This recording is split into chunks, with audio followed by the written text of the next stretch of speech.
सांस्कृतिक कार्य संचालनालय महाराष्ट्र राज्य मुंबई आयोजित डॉक्टर किशुपाल संकल्पित दिग्दर्शित वर्तुलम एक आंतरिक नृत्याविष्कार भारतीय बॅले नृत्य हा कार्यक्रम श्री शिवाजी मंदिर दादर येथे रसिकांच्या उत्स्फूर्त प्रतिसादात पार पडला। भारतीय मुक्तशैली नृत्याचे जनक कैलासवासी उदय शंकरजी यांच्या जन्मशताब्दी प्रित्यर्थ या कार्यक्रमाचे आयोजन करण्यात आले होते। या प्रसंगी महाराष्ट्र राज्य सांस्कृतिक कार्य व माहिती तंत्रज्ञान मंत्री माननीय ॲडव्होकेट आशिष शेलार साहेब, महाराष्ट्र राज्य सांस्कृतिक कार्य संचालनालयाचे संचालक माननीय विभीषण चौरे यांच्यासहित कला क्षेत्रातील अनेक मान्यवर उपस्थित होते।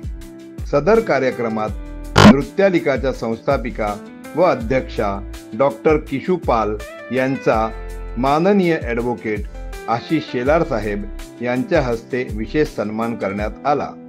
या कार्यक्रमाचे वैशिष्ट्य म्हणजे डॉक्टर किशुपाल यांनी वर्तुलममध्ये माणसाचा जन्मापासून अंतापर्यंतचा प्रवास ही संकल्पना नृत्याविष्कार मुक्तशैली या स्वरूपात सर्वप्रथम आणली आहे। आदरणीय विभीषणजी चौरे साहेबांना विनंती करते की आपण मंत्री महोदयांचं या ठिकाणी स्वागत करावं। महाराष्ट्र राज्याचे सांस्कृतिक कार्य आणि माहिती तंत्रज्ञान मंत्री माननीय नामदार ॲडव्होकेट आशिष शेलार साहेब आणि त्याचबरोबर पुष्पगुच्छ शाल आणि पुस्तक भेट देऊन आपण मंत्री महोदयांचं या ठिकाणी स्वागत करतो आहोत।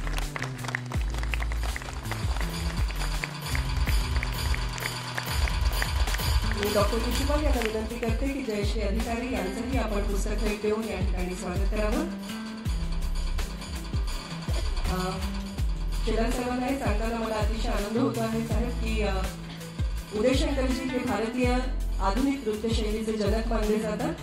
त्यांचे पट्टशिष्य असणारे सचिन शंकरजी यांच्या शिष्याच कार्यक्रमाला उपस्थित आहेत। त्याचबरोबर डॉक्टर किशुपाल या स्वतः सुबंधांच्या सुपुत्री आहेत आणि सुबंधा हे सुद्धा सचिन शंकरजी यांचे पट्टशिष्य। त्याप्रमाणे एक छान कलात्मक वर्तुळ सुद्धा या ठिकाणी पूर्ण होत आहे। पुन्हा एकदा उपस्थित सर्व मान्यवरांचं शब्दसुमनाने स्वागत करून मी माननीय मंत्री महोदयांना विनंती करते की या प्रसंगी आपण शुभेच्छा द्याव्या।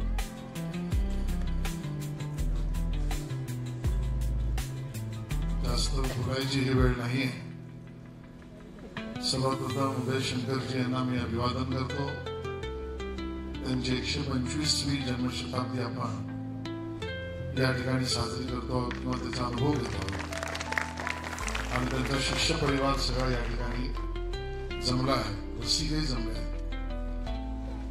खऱ्या अर्थाने महाराष्ट्राच्या सांस्कृतिक विभागातर्फे माननीय मुख्यमंत्री देवेंद्रजी यांनी आम्हाला हा आग्रह धरला आहे की कलेच्या सर्व अंगांना रसिकता आमच्या नागरिकांमध्ये वाढावी। रसिक नागरिकांना या पद्धतीच्या कलेचा आविष्कार बघण्याची संधी मिळावी आणि त्या संधीतून या कलाकृती कला ज्या निर्माण होत आहेत या पुढच्या पिढीपर्यंत न्याव्यात असा संपन्न महाराष्ट्र आपल्याला सगळ्यांना मिळून करायचा आहे। आणि म्हणून जशी विकासाची एक एक पावलं आपण पुढे घेत चाललो आहोत। काही वर्षांपूर्वी कोस्टल रोड नव्हता, आता कोस्टल रोड आहे। अटल सेतू नव्हता, आता अटल सेतू आपल्याला मदत करतोय। एकच विमानतळ होतं, आता दुसरं विमानतळ बनतंय। पण जशी पायाभूत सुविधातल्या विकासांची ही मानक आहेत, तसं मानवी मनाच्या समृद्धीची मानक ही नृत्य, कला, आविष्कार, संगीत यामध्ये आहेत। आणि मग या मानवी मनाच्या सृजनशीलची विकासाची या मानकांचा उल्लेख आणि त्याचे आविष्कार हे करत राहिले पाहिजे हा आमचा प्रयत्न आहे। आणि म्हणून ज्याचा मी नेहमी उल्लेख करतो, आनंदाचा आलेख, हॅपीनेस इंडेक्स या महाराष्ट्राचा आपल्याला सगळ्यांना मिळून वाढवायचं आहे, त्यामध्ये या कलांचा उपयोग आहे. आणि म्हणून सांस्कृतिक कार्य विभाग अतिशय प्रामाणिकतेने विविधांगी कार्यक्रम करतात. मला या ठिकाणी उल्लेख करायला लागेल, आजच भायखळ्याला आम्ही महिला वाद्य कलाकारांचा कार्यक्रम ठेवला. 100 महिला एकत्र, कोणी सितार वाजवत आहे, कोणी ड्रम वाजवत आहे. आणि हा महोत्सव 3 दिवसाचा आहे. आता मी एका सिंधी अकादमीच्या म्हणजे सिंधी भाषेत साहित्य निर्मिती ती मराठीत करणं या मनुष्याच्या प्रगल्भतेच्या दिशेने जाणाऱ्या साहित्य निर्मितीच्या कार्यक्रमातून आलो, बांद्रातून. आणि आता इथे उदय शंकरजींना आपण आगमन करतो. ज्या पद्धतीचं नृत्य या ठिकाणी फ्युजन कला म्हणून भाव भावनांचं आयुष्य जगणं, आणि मग तो कलाकार या ठिकाणी हे मांडतोय. व्हॉइस ओव्हर मागणं आहे. माझं जगणं या रक्तात मी पुढच्या पिढीपर्यंत जगणार आहे. मला तो जन्मही दिसतोय जो मागचा जन्म आहे. आणि ऐहिक जन्मामध्ये तर मला माझे सगळे प्रसंग आठवत आहेत. पण या सगळ्यांना माझी लढाई काय आहे? मृत्यू अटळच आहे. पण माझी खरी लढाई आहे ती मोक्ष आणि मुक्ती मिळण्याच्या दिशेने. आणि म्हणजे मोक्ष आणि मुक्ती मिळण्याच्या दिशेने हा माझा प्रवास व्हायचा असेल तर जन्मकर्मासहित आणि जन्मजन्मांतरी सहित या ऐहिक आयुष्यात जे माझ्या बरोबर वलय रूपाने घेऊन आलो त्याचं विमोचनच झालं नाही तर पुढचा जन्म परत त्यासाठी मी. त्या विमोचनाचे जे अनन्य मार्ग आहेत त्यामध्ये या कलांचा आणि कला संस्कृतीचा मार्ग एक महत्वाचा आहे. आणि असे कलाकार जे या नृत्यातून, संगीतातून किंवा वेगवेगळ्या कलेतून आपल्याला तो आनंद देतात, ती अनुभूती देतात, तो प्रसंग आठवून देतात की ज्यामुळे आपल्या पुढच्या प्रवासाला मला सप्त लोकात जाण्याची संधी मिळू दे आणि ती संधी आपल्या सगळ्यांना मिळू दे एवढंच या ठिकाणी नम्र निवेदन करतो. आपल्याला शुभेच्छा देतो. जय हिंद, जय महाराष्ट्र.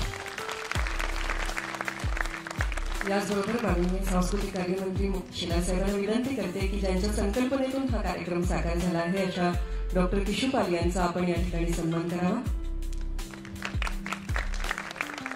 आज उदय शंकरजी यांच्या स्मृतीला आपण सादर अभिवादन करतो आहोत. रवींद्रनाथ टागोर यांचा आशीर्वाद घेऊन त्यांच्या या मुक्त नृत्य शैलीची सुरुवात झाली आणि त्यांच्या शिष्यगणांमध्ये जसा सचिन शंकरजींचा मी उल्लेख केला त्याचप्रमाणे ज्येष्ठ चित्रपट दिग्दर्शक गुरुदत्त हे सुद्धा त्यांचे शिष्य होते. असे अनेक शिष्योत्तम ज्यांनी घडवले आहेत अशा उदय शंकरजींची शैली ही यांच्यापर्यंत पोहोचवणाऱ्या आजच्या आपल्या पिढीपर्यंत पोहोचवणाऱ्या डॉक्टर किशोपाल त्यांच्या सर्व कलाकारांना मी विनंती करते नृत्यालिकाच्या की आपण या ठिकाणी यावं. उदय शंकरजी, सचिन शंकरजी, त्यांचे शिष्य सुबलदा अर्थात सुबल सरकार, त्यांच्या सुपुत्री डॉक्टर किशोपाल आणि त्यांचे सुपुत्र डॉक्टर कार्तिक पाल अशी ही सुंदर परंपरा कलेची जोपासना आपण या ठिकाणी अनुभवतो आहोत. जन्म जन्मांतरीच्या परिवलनाचा स्वपरिभ्रमणाचा असतो आपल्या सर्वांचा वर्तुलम.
नृत्यं संस्कृति संवर्धनम्